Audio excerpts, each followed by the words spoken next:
এইটো সুৰংগ দেখিছে আপোনালোকক মই দেখাই দিছোঁ ধুনীয়াকৈ চাওক তলত যোৱা ৰাস্তা আছিল তলত যোৱা ৰাস্তা কিমান ক্ষতি হৈছে ডেঞ্জাৰ সুৰংগ এই সুৰংগটি আগতে যুদ্ধ যেতিয়া হয় এইপিনে সৈনিকসকল পাৰ হৈ যায় ন ইয়াত পিকনিক খাই আছে চাওক আপোনালোকে দেখিছে ইয়াত পিকনিক পাৰ্টি আহিলে হে guys welcome to my YouTube channel Mister Sunny blogs তো গাইজ আজি বৰ্তমান আছোঁ শিৱসাগৰ বৰ্তমান ৰুমৰ পৰা ওলাইছোঁ এতিয়া আমি গৈ আছোঁ ৰংঘৰ আজি মানে ৰংঘৰ চাম তাৰ লগতে শিৱসাগৰত যি যি আছে সকলোখিনি চাম ৰংঘৰ কাৰেংঘৰ তলাতল ঘৰ সকলোখিনি চাম এতিয়া প্ৰথমতে এতিয়া যাম আমি ৰংঘৰলৈ গৈ আছোঁ আমাৰ গাড়ী ৰেডি হৈ আছে এইমাত্ৰ ৰুমৰ পৰা ওলাই আহিছোঁ ব্ৰেকফাষ্ট কৰাই নাই এতিয়ালৈকে ব্ৰেকফাষ্ট কৰিম প্ৰথম ব্ৰেকফাষ্ট কৰি পেলাই তাৰপিছতে যাম ৰংঘৰ পিছত কাৰেংঘৰ যাম তাৰপিছতে আমাৰ ইউটিউবাৰৰ এজন ফ্ৰেণ্ড আছে ফ্ৰেণ্ডক লগ পাম আপোনালোকে সকলোখিনি চাই থাকক এতিয়া প্ৰথম ব্ৰেকফাষ্ট কৰিম আজিৰ দিনটো কি কৰোঁ আপোনালোকক সকলোখিনি দেখাম গতিকে ভিডিঅ'টো লাইক কৰিব লগতে শ্বেয়াৰ কৰিব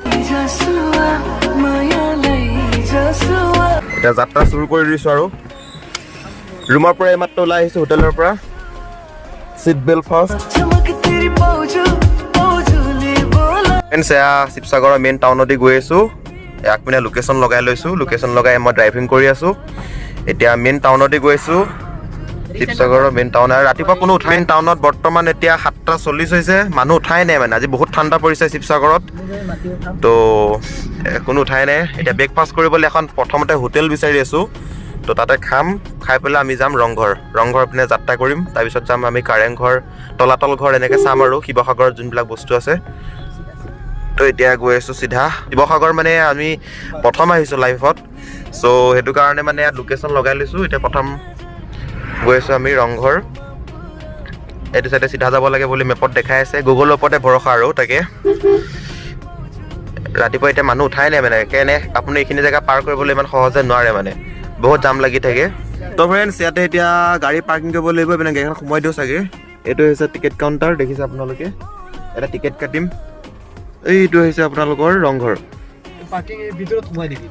এতিয়া পাৰ্কিংটো ইয়াত কৰিব লাগিব পাৰ্কিং আছে ফ্ৰেণ্ডছ ইয়াতে এতিয়া বৰ্তমান ৰংঘৰলৈ গৈ আছোঁ টিকেট কাটিলে মোৰ ফ্ৰেণ্ডে গাড়ীখন তাতে পাৰ্কিং কৰিছোঁ ইয়াত মানে ঠাণ্ডা অলপ সেইটো কাৰণে মানে জেকেটটো লগাই লৈছোঁ এনেই মই চাৰ্ট পিন্ধি আহিছিলোঁ মানে ইয়াতে বহুত ঠাণ্ডা হয় ত' এতিয়া গৈ আছোঁ ৰংঘৰ এয়া হৈছে ৰংঘৰৰ বাকৰি আপোনালোকে দেখিছে এতিয়া গৈ আছোঁ ভিতৰত এইপিনে যাব লাগিব ৰংঘৰৰ বাকৰিত এইটো হৈছে মেইন গেট দি যাম মানে আমি বহুত সোনকালে আহিলোঁ যিহেতু আমি ঘৰ যাব লাগিব চ' এতিয়া এইপিনে মেইন গেট দি হৈ এইপিনে যাম ৰংঘৰ ঠিক আছে এইটো হৈছে ৰংঘৰৰ বাকৰি চাওক ৰংঘৰত মানে এজনো ব্যক্তি নাই যিহেতু আমি বহুত সোনকালে আহিছোঁ প্ৰায় 7:30 বাজিছে আৰু শিৱসাগৰত বহুত ঠাণ্ডা পৰিছে তো সেইটো কাৰণে আমি এতিয়া অকলে চাম আৰু চাই যামগৈ আৰু উপায়টো নাই কৰিব কি তো ফ্ৰেণ্ডছ ফাইনেলি পালোহি ৰংঘৰত এতিয়া বৰ্তমান ভিজিট কৰিছোঁ সোমাইছোঁ এতিয়া আপোনালোকক মই বস্তু এটা দেখাইছোঁ যিহেতু আমাৰ ঘৰ বনালে ইটা বালি চিমেণ্ট এইবিলাক ব্যৱহাৰ হয় ৰজা মহাৰাজাই ঘৰ বনাইছিলে তাত কিন্তু ইটা বালি ব্যৱহাৰ কৰা নাছিলে মই আপোনালোকক দেখাম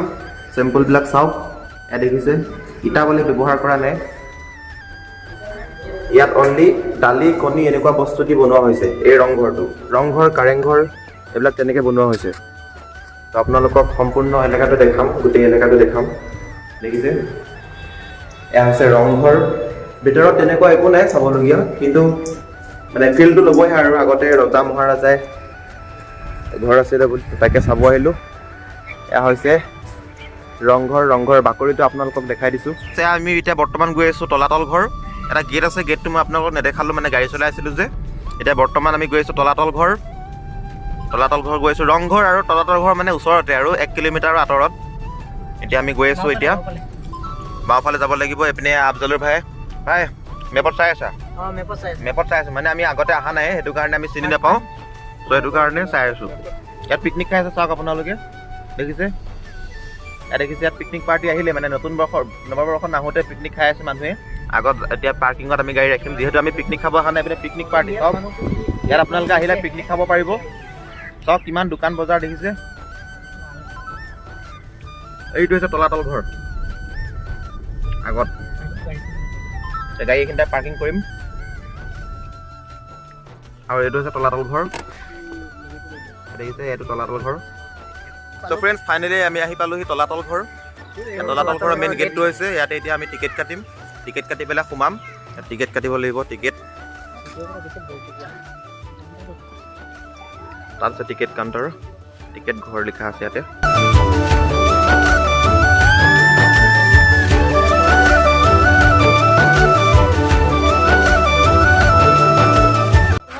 দাদাক দি দিছোঁ টিকেট।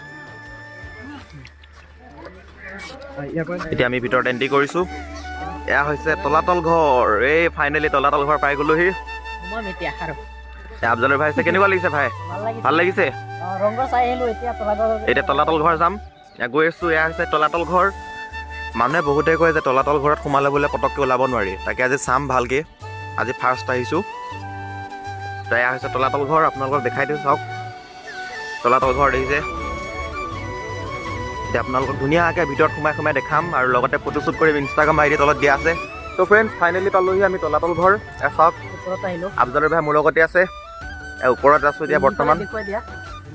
চাওক মেইন ভিউ পইণ্টটো আপোনালোকক দেখাই দিছোঁ। দেখিছে আপোনালোকে? দেখিছে মেইন ভিউ পইণ্টটো হৈছে এইটো। মানুহ এতিয়া বেছি মানে মানুহ অহা নাই, মানে অলপ সোনকাল হৈ আছে ন, চ' সেইটো কাৰণে আমি বহুত ৰাতিপুৱা আহি গৈছোঁ। ইয়াক চাওক চিমেণ্ট ব্যৱহাৰ কৰা নাই কিন্তু ইয়াত আজিলৈকে একো হোৱা নাই। ইমান বছৰ হৈ গ'ল।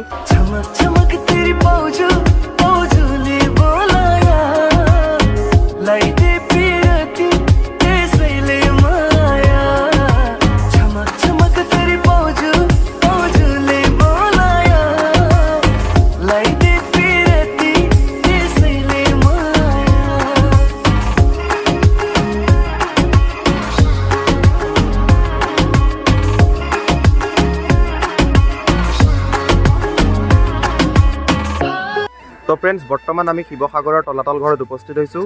ইয়াৰে এতিয়া দাদাজনক লগ পাইছোঁ। তেখেতে চিকিউৰিটি আছে বৰ্তমান। তো দাদা ইয়াৰ হিষ্ট্ৰীটো কওকচোন তলাতল ঘৰৰ। এই তলাতল ঘৰটো স্বৰ্গদেউ ৰাজেশ্বৰ বনাইছে 1751 পৰা 1759 খ্ৰীষ্টাব্দত। হয়। আৰু এই ঘৰবিলাক বনাইছে চূণ, গুড়, হাঁহ পানী, বৰা চাউল, ইটাগুৰি, মাটিমাহ, বেৰ, শিলিখা এইবিলাক। হয়। এতিয়া চিমেণ্ট বালি ব্যৱহাৰ কৰা নাই। তলাতল ঘৰটোৰ মাটি তলত 3 মহলৰ ঘৰ, ওপৰত 4 মহল 7 মহলৰ ঘৰ। আচ্ছা। এই ঘৰবিলাকত কি হয়, ৰজাসকল আহোম ৰজা প্ৰায় 10,000 সৈন্য আছিল। 10,000 সৈন্যবিলাক যুদ্ধ হ'লে পলাবলৈ হ'লে মাটি চৰি যাবলগীয়া হয়। কিন্তু কথা হ'ল কি, বিশেষ আগৰ বহুত মানুহ পুৰণি হোৱাৰ কাৰণে বহুত মানুহ গৈ উভতি নহাত কিছুমান ৰাস্তা বন্ধ কৰি দিয়া হয়। বন্ধ কৰি দিছে। ইয়াত 2টা সুৰংগ পথ আছে। এটা গড়গাঁও কাৰেংঘৰ যাব পৰা, আনটো হৈছে এটা দিখৌ নদীৰ পৰা 16 কিলোমিটাৰ দৈৰ্ঘ্য। আৰু প্ৰতিটো কোঠালি বেলেগ বেলেগ হেৰি আছে। গোটেই তলাতল ঘৰৰ মাটি পৰিমাণ আছে 100 পুৰা মাটি। 3খন গেট আছে, 9 দুৱাৰ, বৰদুৱাৰ, পানী দুৱাৰ। আৰু এই যে আণ্ডাৰগ্ৰাউণ্ডৰ যিবোৰ আছে সেইবোৰ আচলতে মানুহ থকা নহয়, যুদ্ধ অভিজ্ঞ হ'লে পলাব পৰা লুকাব পৰা ব্যৱস্থা। ইয়াৰ প্ৰতিটো এটা কোঠালি আছে।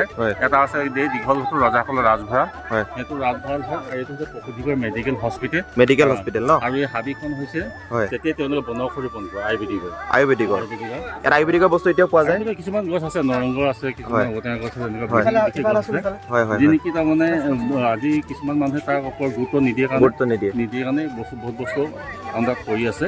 আৰু বিশেষ কথা হ'ল কি, যিবোৰ ঔষধি গছ সেইবিলাক বেছি ওখ নহয়, চাপোহা আৰু কিছুমান বিভিন্ন বনৰীয়া গছে তাৰমানে সাৱটি ঢাকি ৰাখে তাৰমানে। আৰু এই দীঘল ঘৰটো এইটো হৈছে ৰজাসকলৰ অতিথি ঘৰ, গেষ্ট ৰুম। তলৰ ৰজা এটা কনফাৰেন্স হল। 2টা তলত 2টা। ৰজাজনৰ নামটো জানে নেকি? নামটো কি? ৰজাজন স্বৰ্গদেউ ৰাজেশ্বৰ যিজন বনাইছিল। আচলতে তেওঁলোকৰ ৰজা প্ৰায় 41জন মান আছিল, কিন্তু এই স্বৰ্গদেউ ৰাজেশ্বৰ সিংহই বনোৱা এই কাহিনীটো প্ৰকাশ কৰা হৈছে। ঠিক আছে নে? আৰু সেইটো হৈছে 8 কামদেৱ 8জন দেৱতাৰ পূজা কৰা। আৰু এইটো অতিথি পূজা কৰে ন, এইটো পূজা কৰা হেৰি আছিলে 8জন দেৱতাৰ পূজা কৰা। 8জন দেৱতাৰ। আৰু সিফালে সেই অংশটো আছে তলৰ এটা আণ্ডাৰগ্ৰাউণ্ড। তুমি এতিয়া গ'লে সম্পূৰ্ণ চাব পাৰিবা বাটবিলাক ন। আচ্ছা, এই চব ফুলনি যাব লাগে। এইপিনে এনে পৰ্যটকবিলাক আহিলে এইপিনে আহিব দিয়ে নে এনে চাবলৈ? আহে ন। এইটো সুৰংগ ন? এইটো সুৰংগ দেখিছে আপোনালোকক মই দেখাই দিছোঁ ধুনীয়াকৈ। চাওক তলত যোৱা ৰাস্তা কিমান ফুটি হৈছে, ডেঞ্জাৰ সুৰংগ। এই সুৰংগটি আগতে যুদ্ধ যেতিয়া হয় এইপিনে সৈনিকসকল পাৰ হৈ যায় ন, এইপিনে সৈনিকসকল চাই যায়। চব মাটি তলৰ 3 মহল চব ব্লক কৰি দিয়া হৈছে। এতিয়া বৰ্তমান বন্ধ কৰি দিয়া হৈছে। যদি আপোনালোকে পৰ্যটকসকল ইয়ালৈ আহে তেনেহ'লে আপোনালোকে সুৰংগদি যাব চেষ্টা নকৰিব, বহুত অলপ ভয়ানক হয় ন, ডেঞ্জাৰ হয় অলপ। হয়, এইপিনে নোযোৱাতে ভাল। আপোনালোকে এইখিনি পৰা ধুনীয়াকৈ চাব, চাই পেলাই গুচি আহিব। চাওক এইপিনে আগতে যায় সৈনিকসকল, মই আপোনালোকক অলপ জুম কৰি দেখাই দিছোঁ। এইপিনে যায় সৈনিকসকল দেখিছে। এতিয়া বৰ্তমান বন্ধ কৰি দিয়া হৈছে, এইপিনে সুৰংগটো বন্ধ কৰি দিছে। এইপিনে যেতিয়া যুদ্ধ হৈ যায়, যুদ্ধ হ'লে এইটো চাইডে সৈনিকসকল পাৰ হৈ যায়। ফ্ৰেণ্ডছ আপোনালোকক এই মুহূৰ্তত দেখাইছোঁ, এইপিনে ওপৰলৈ যাব পাৰিব আপোনালোকে। ওপৰলৈ গৈ পেলাই আপোনালোকক দেখাম। এইবিলাক হিষ্টৰিকেল জেগা দেখাই আছোঁ আপোনালোকক। ওপৰৰ ষ্টেপ আছে, ষ্টেপটি আপোনালোকে গৈ চাবলৈ পাৰিব।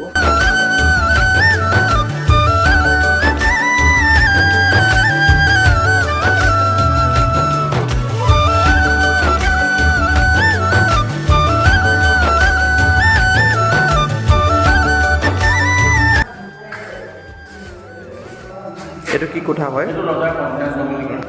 ৰজাৰ কনফাৰেন্স ৰুম। অ' আচ্ছা, ইয়াতে মানে মিটিংখিনি হয় আৰু মিটিং আলোচনা হয়। হা হা হা, হয় হয় হয় হয়।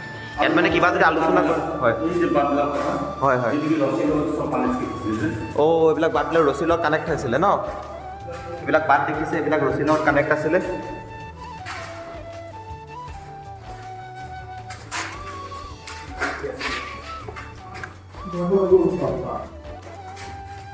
আৰু এটা কথা সোধোঁ, এইবিলাক যেনে ফুটা দিয়া হৈছে, এইবিলাক কি মানে এইবিলাক?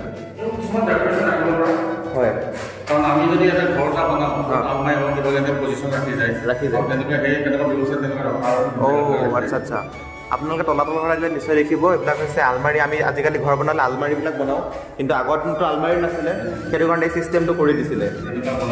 হয় হয় হয়। আৰু বিশেষ এই ঘৰ বনাৰ কাহিনীটো নকলে যিজনে বনাইছিল, হয় হয় কওকচোন। ঘনশ্যাম খনিকৰ, আচলতে ঘনশ্যাম মন্দিৰ আছিল, ধনশ্যাম খনিকৰ।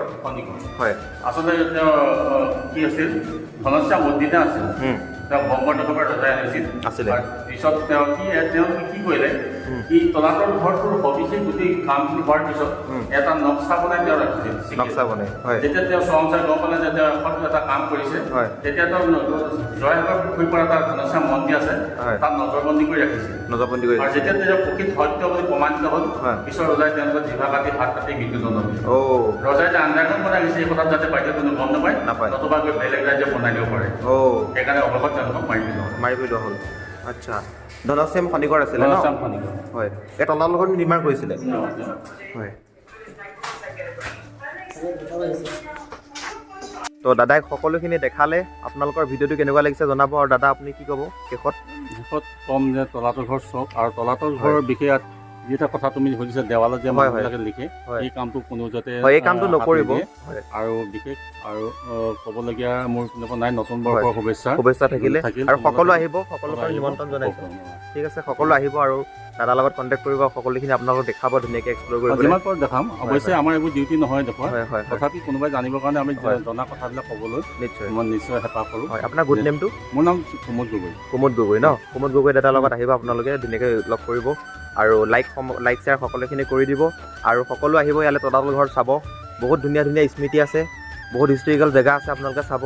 আৰু এটা মষ্ট ইম্পৰ্টেণ্ট কথা মই কৈ দিছোঁ, আপোনালোকে দেৱালত আপোনালোকে একো নিলিখিব, যিহেতু আমাৰ এটা বহুত পুৰণা সম্পদ হয়, আমি নিজে জীয়াই ৰাখিব লাগিব, হয় নাই? হয়, তেনেকুৱা কাম আপোনালোকে নকৰিব। তো ভিডিঅ'টো যদি ভাল লাগিছে, লাইক শ্বেয়াৰ সকলোখিনি কৰি দিব। ধন্যবাদ।